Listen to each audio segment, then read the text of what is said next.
Can you believe it? Well, you're certainly about to, because you are about to hear from that man himself on today's Locked On Red Sox.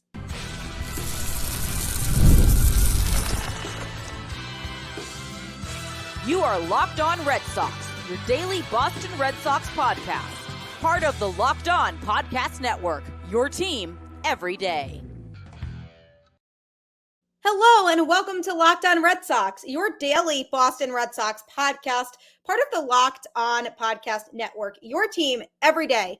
I'm your host, Gabby Hurlbut, former ESPN social media associate and current host of the Boston Balling podcast as well. And I am here to bring you the latest in all things Boston Red Sox, Monday through Friday, straight to your favorite podcast feed. And the best part is it is all completely free. So you might as well tune in because Locked On is your team every day.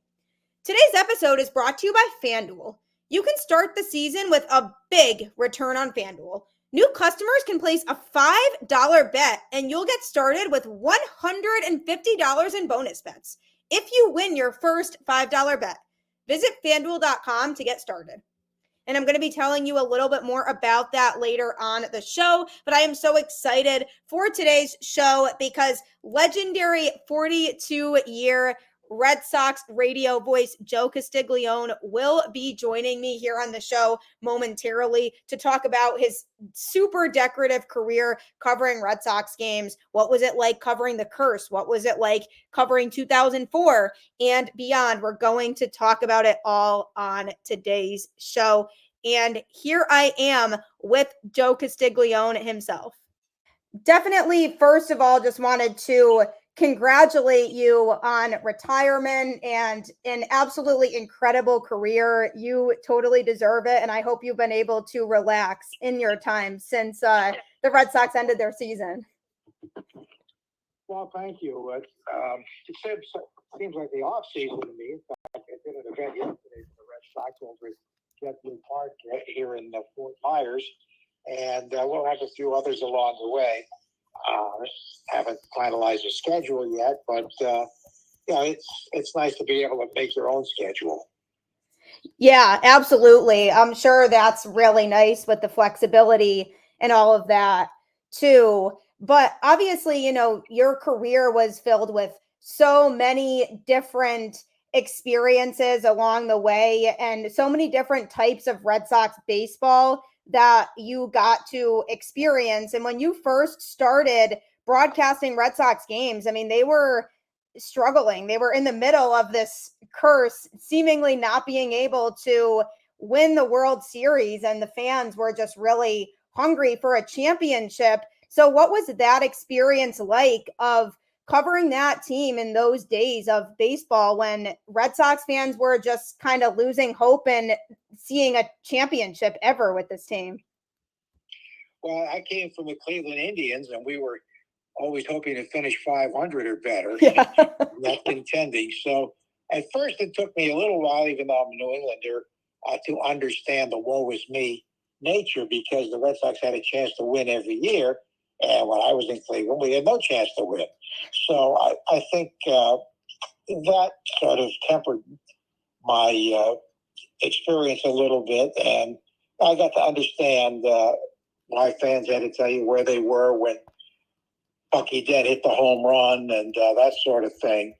And especially after 86, when I was doing the broadcast with Ken Coleman and the Red Sox lost the World Series, I understood even more the woe is me attitude of New England fans. But still, even when that happened, I still thought, well, we got a good club. We'll be back next year, the year after, and didn't realize it'd take 18 years to get back to the World Series.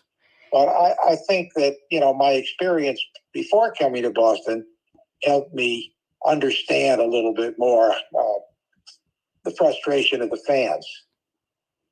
Yeah, and I think in Boston too, the fans are so passionate about these teams, and it's just a really special fan base to be a part of in Boston, and everybody's so dedicated and they just love their teams. So for a fan base like that, it was probably super beyond frustrating for everybody, just experiencing heartbreak after heartbreak and people starting to lose patience after a while. Like, is this team ever going to get back to the World Series? All they had to do was get over the hump, which they finally did in 2004. But they had a chance to win just about every year. And really, in sports, that's all you can ask. You have a chance to win. Most teams don't have a chance to win, and that's the way it is in baseball today, especially with the big discrepancy in payrolls and market sizes and all the other reasons. And I think fans really have to understand that. And I do think that since the Red Sox won 4 times in 15 years, fans are a lot more relaxed. They don't have to complain as much. They don't have to tell you where they were when the ball went through Buckner's legs and that sort of thing. They can take it, I think, a lot more easily than they could when they were losing the 7th game of the World Series in 46 and 75 and 86. And then, of course, 03 in the ALCS.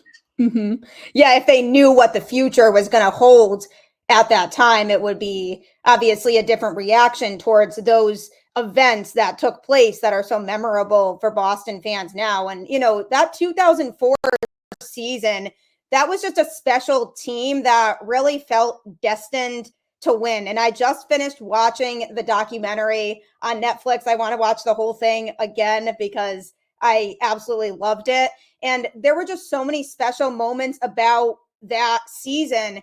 But what was that experience like, just covering that entire postseason run and every single pitch being so nerve-wracking, and just the crowd at Fenway and just how into these games they were? And then they go down 0-3, obviously, to the Yankees in the ALCS. And it's seeming like it's going to be the same situation all over again with the Red Sox not being able to get it done. What was that experience like, watching them through that comeback and just win game after game after game and not looking back, and then just mowing right through to finish the World Series after that? Gabby, the postseason was a lot different than the regular season. But this was a Red Sox team built to win. They had great starting pitching, and they had good health with their starting pitching, and with the regular rotation, with the addition of Schilling to go with Pedro Martinez and Derek Lowe and Tim Wakefield, Ronson Arroyo. They didn't miss but one start due to injury, which is very, very rare. And they went deep into games, unlike pitchers do today. So they were a little disappointing during the regular season when they didn't get there. I think things turned around when Bill Miller hit a walk-off home run in late July off Mariano Rivera. Mm-hmm. And the big trade they made, and winning down the stretch, we thought they had a great chance. They swept the Angels. Poppy hit a walk-off home run in that series in 3 games in the division series, and then in the championship series, down 3-0. It was very, very disappointing at that point. And all I could think of, I never thought of, as Kevin Millar said, don't let us win one. I just thought to myself, this Red Sox team is too good to be swept by this Yankee team, which had some holes. I didn't think the Yankees were really that good. And they were good, but not good enough to sweep. And I thought that there has to be more to it than this. And then, of course, when they won after the Robert Steele and the Poppy home run, and the next night, 14 innings with the Poppy hit, I thought they had a chance. And then the magic really took off. I think starting with that Dave Roberts Steele there in Game 4. But every day was exhilarating, and I remember, especially after Game 5, the Fenway crowd going crazy. The game started around 5 o'clock, and it didn't end until after 10. I think it was a 5.5-hour game or so, and we were going to New York if we won. So we were packed and ready to go, figuring, well, either that or you get your suitcase off the truck and go home for the winter. But, it happened, and then we got to New York in the wee hours of the morning, played that night because there was no off day. That was another thing might have helped. The off day had been gobbled up by a rain owl earlier in the series. So instead of Game 5, usually a day off before Game 6, went right from the wee hours of the morning to a New York hotel to the game that night, and they win that night and, of course, the next night. So it was really invigorating, and it certainly helped you overcome what would be normal fatigue with all of the action in a short period of time. Yeah, that's exhausting. And like you said, too, with the travel, that's why they leave the day in between. But you can't control the weather in baseball, and especially with how long those games were. And just every Red Sox Yankees game, just in general, always seemed to be longer than other baseball games. That's just kind of how it was, and still kind of is now, that Red Sox Yankees games just seem like they last a long time. And for those games to be as long as they were and then have to get on the road, go back to New York and turn around and play the next night, I mean, that's exhausting for anybody to be a part of. Well, I think they were just invigorated by the way that they played and the way the games went. And you don't think of those things when you're going through it. You just think of the excitement of the game that evening and anticipating it so much. But it was just a great time. And, I still think about, I can recall many details of those particular nights. And, of course, all culminating with the overwhelming win in Game 7 when Johnny Damon hit the grand slam and another home run. And, of course, Poppy started with a home run. It was so fitting. It was the greatest series in Red Sox history because you go back over the years, and they always lost the big game to the Yankees. The last time they won a walk-off or championship game against the Yankees was 1904 when Jack Chesborough, the Yankees, threw a wild pitch, enabling the Red Sox to win that game and ultimately the pennant. Of course, there was no World Series that year because John McGraw of the Giants refused to play the Red Sox. But anyway, yeah, that's how far back you had to go. And to finally get over that hump and beat the Yankees when it really matters was just extra sweet. Going to get you right back to my interview here with Joe Castiglione very shortly. But first, I have to tell you a little bit more about Ibata, because with the holidays coming up, you seriously are going to want to utilize this.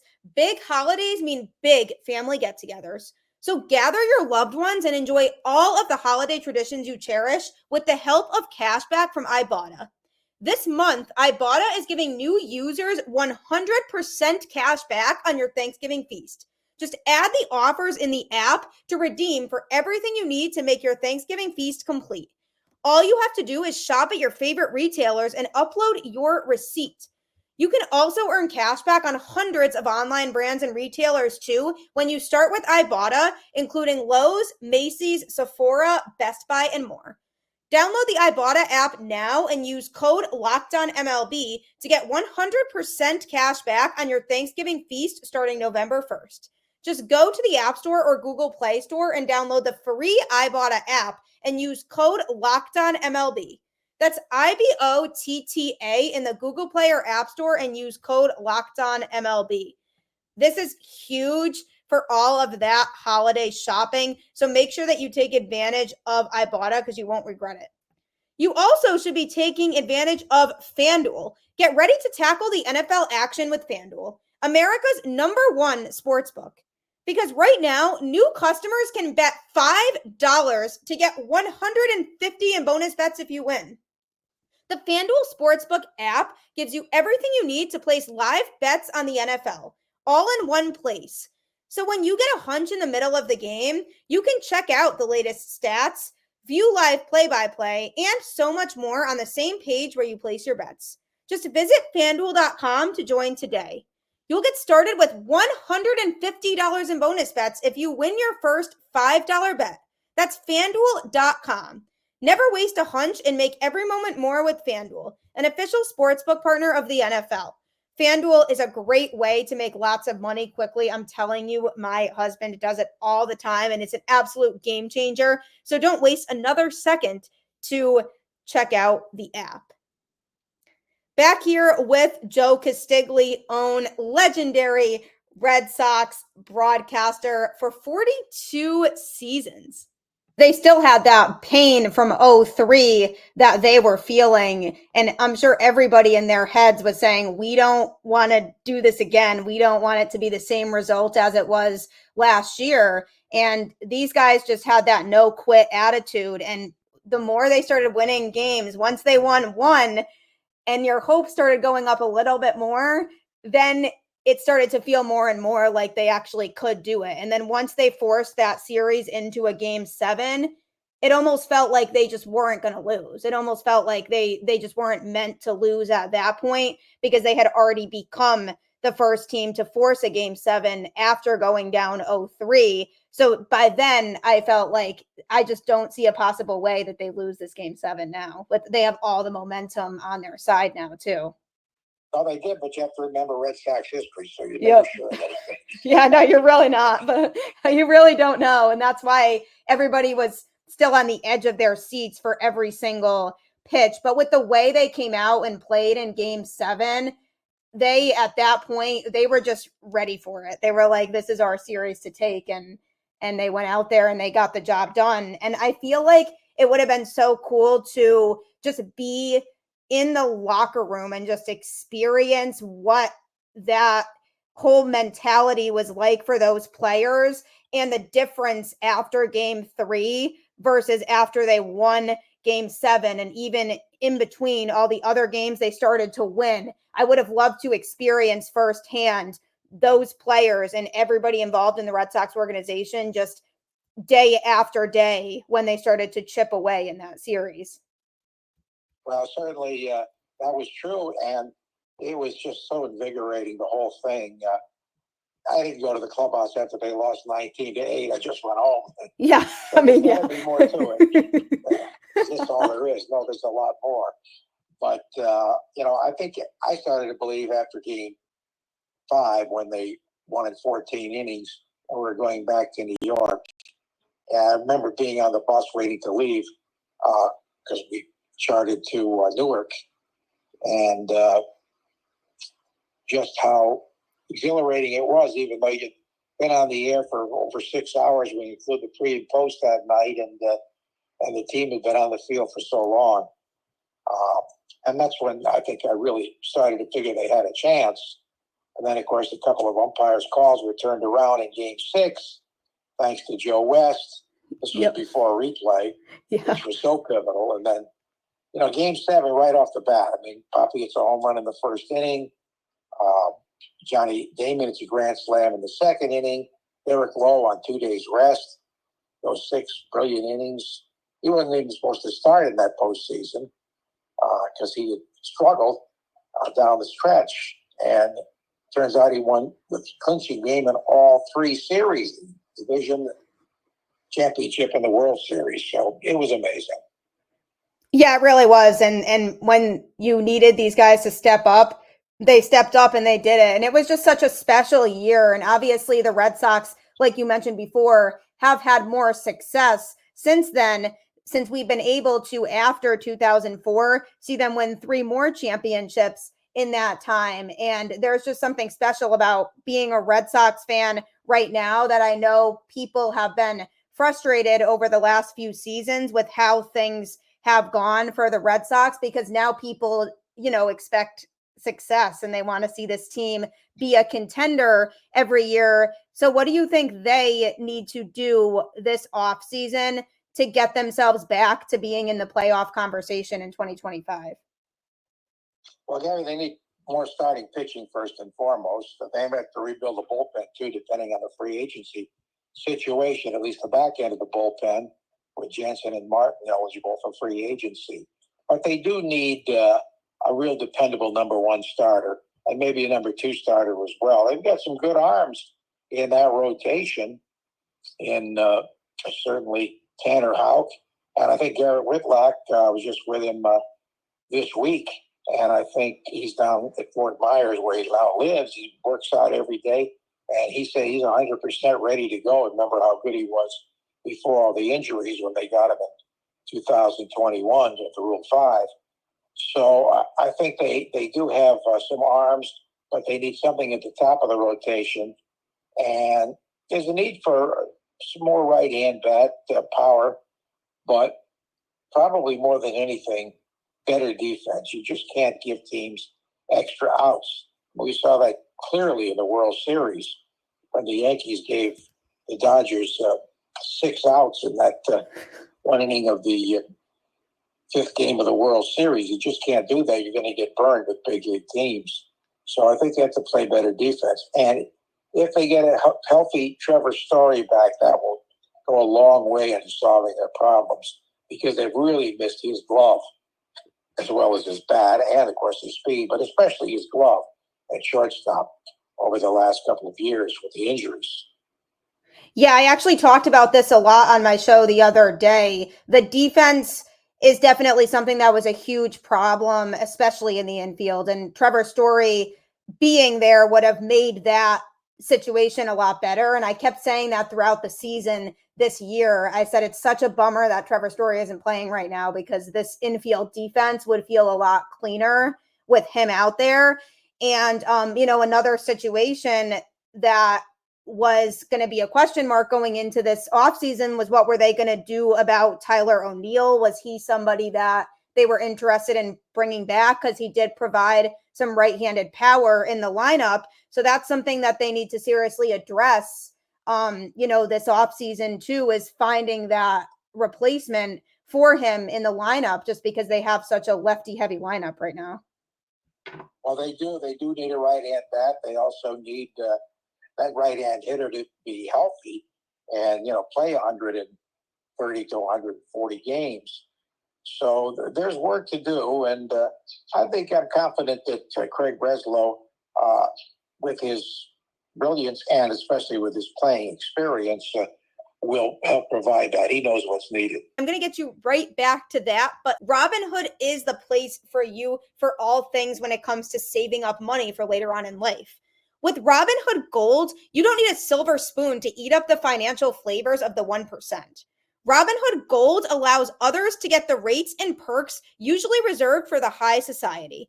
Now, the resourceful individual with Robinhood Gold can earn the very liberal rate of 4.5% APY on uninvested cash and be rewarded with a handsome 3% retirement boost on an IRA account.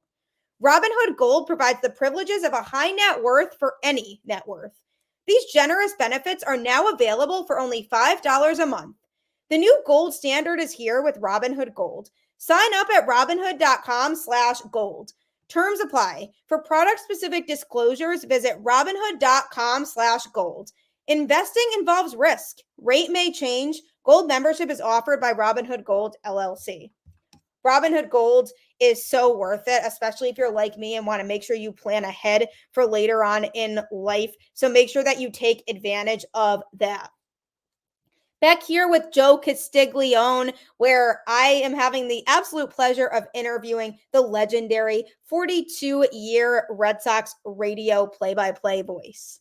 It's always good having somebody in that role who knows what it's like from a player perspective, and he can, give his input based on his experience as a player and now in this front office role, and hopefully he can go and get the pieces that they need. Obviously, it does start with pitching. That is the priority. And I think, they can't be afraid to go out and make some moves. And I think this will be an interesting offseason, because there could be some players that get moved this offseason via trade that people might not expect. I think we might see a little bit of a shakeup in terms of the roster, because I don't think Breslow is going to be afraid to trade people if it means bringing back some key pitchers in return.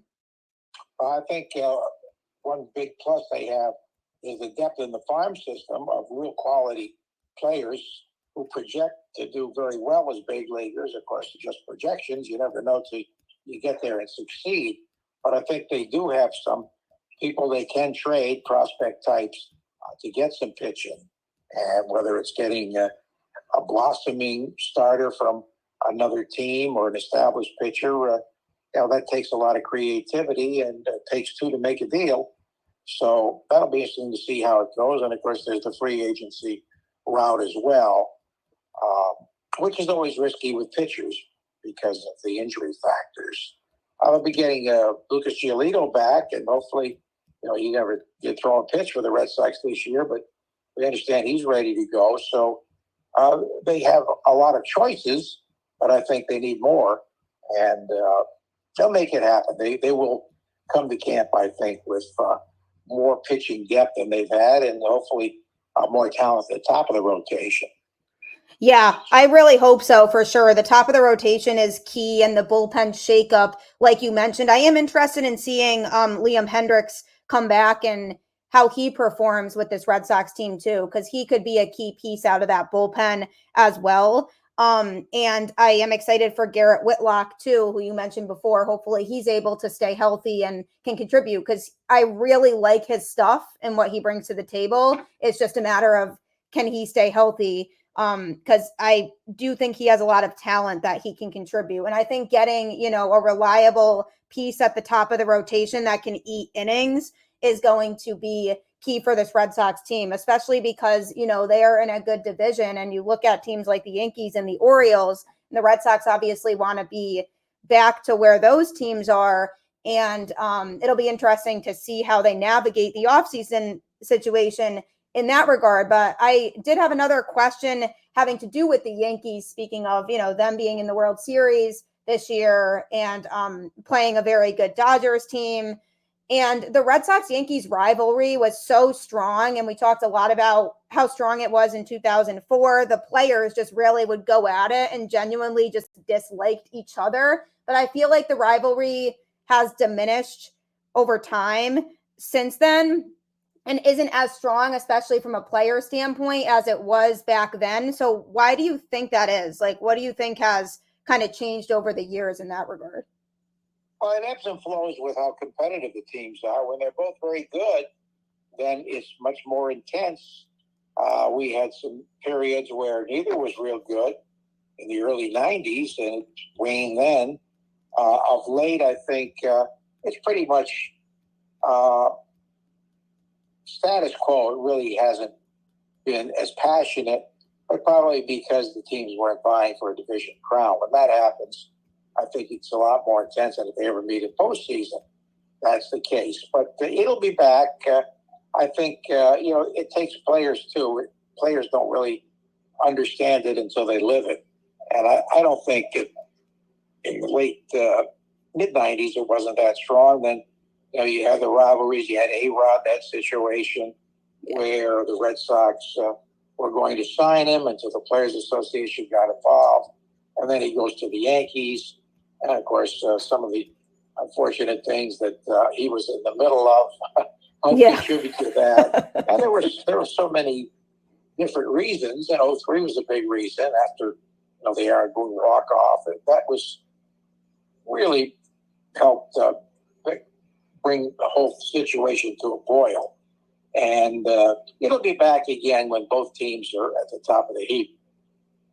Yeah, that's what I'm hoping. And, the Red Sox have a path to hopefully get back to that top tier. Because, the Yankees, going out and getting Juan Soto last offseason, you knew that was going to help elevate their offense. And, it did. He certainly did his part for the Yankees this season. And I'm hoping the Red Sox can go out and make a big splash that teams look at them and say, okay, yeah, the Red Sox are going to be a problem in 2025. Because I really like the young core that they have. And I think there's a lot of talent and a lot of potential there, especially with some of those outfielders, even like Wilyer Abreu, Jarren Duran, Cedar Rafaela. Like, those guys are super fun to watch right now. And I think there's a ton of potential there. So if they can just get that extra push of making that big splash, I think maybe 2025, we could see the Red Sox and Yankees being at the top of that division, which would be great for baseball.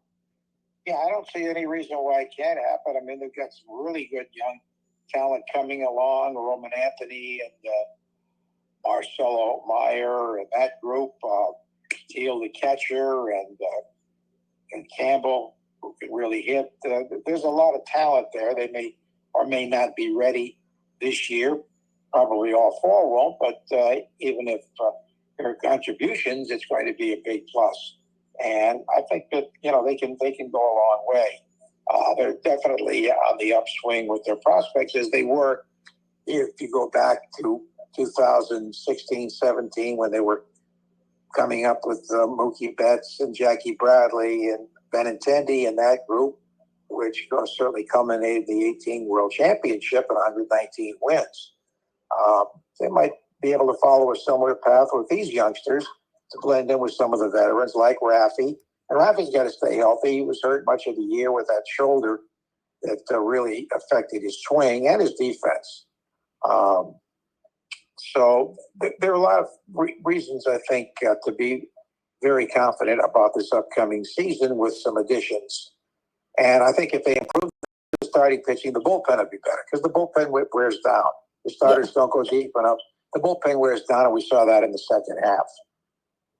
Yeah, and I was trying to explain that, on Twitter to some Red Sox fans that I was interacting with too, I was like, I don't think it's necessarily a lack of talent in the bullpen as much. I think it's more fatigue because they're forced to throw more innings because the starters were having problems with going deeper into games. And that's why I'm looking for them to be able to get innings out of their starters in 2025. And, even from a starting pitching perspective, Tanner Houck throwing as many innings as he threw in 2024, that was different because he wasn't used to throwing that many innings either. And I think in that regard, him being able to show that he was capable of throwing that many innings is going to be good for the rotation in 2025 too. Definitely. And of course, baseball's gone the other way. We saw that in the postseason. Starting pitching was certainly, they were minimalists. 2 or 3 innings in bullpen games, even in the postseason. If the games Dodgers had gone to Game 7, it would have been a bullpen game. Yep. And you're going to have that today's baseball, but you can't operate that way in the regular season. You can't have all these pitchers going 1 inning at 6 or 7 pitches a game because they'll be worn out in a hurry. Postseason, you do it out of necessity, but you know it's going to end.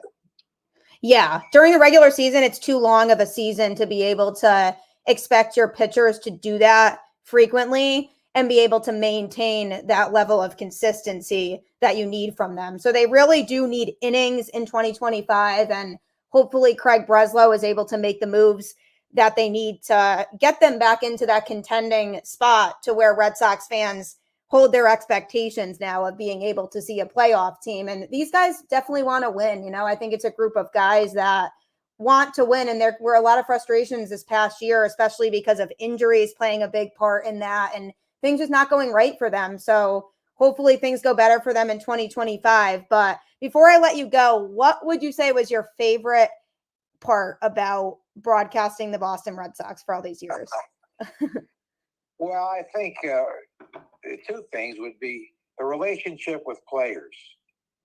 So many became good personal friends of mine, and I was so moved on the last day of the season when I had the retirement ceremony that 19 players and 1 manager and 1 baseball operations director in Craig Breslow came to my pregame ceremony. That was very, very meaningful. The other thing would be the relationship with the great fans of New England and the fact that, I did have their trust and I had credibility with them, which let me work that long. Those are the 2 things that stand out. And, of course, in terms of broadcasting the games, you'd have to start with 2004 first and foremost. I've always been asked what my favorite World Championship team is, and it's like picking your favorite child. Yeah, you really can't do that because they were all different. Yeah. And 2004 was about the greatest comeback. 2007 was leading wire to wire. 2013 coming out of nowhere with Boston Strong theme, and then 119 wins. So they were all different, but with a gun in my head, I'd have to say 2004 because it was the first and it ended that long drought. Yeah, there's just something special about that feeling of witnessing that championship in particular. The 2018 team was also super fun because that team, you just kind of felt like won almost every night. Like you couldn't really count them out of any game. And even games that I thought were over, they would find a way to come back. So that was certainly fun too. But like you said, every championship was different and special in its own way. And, we'll see what the next one brings that hopefully will be sometime in the near future because that would be fun. Well, I sure would. Hope we're around to see it. Yeah, right. I know. Well, this was an absolute pleasure having you on here with me talking Red Sox, and the sport that we both love. I really appreciate you taking the time today.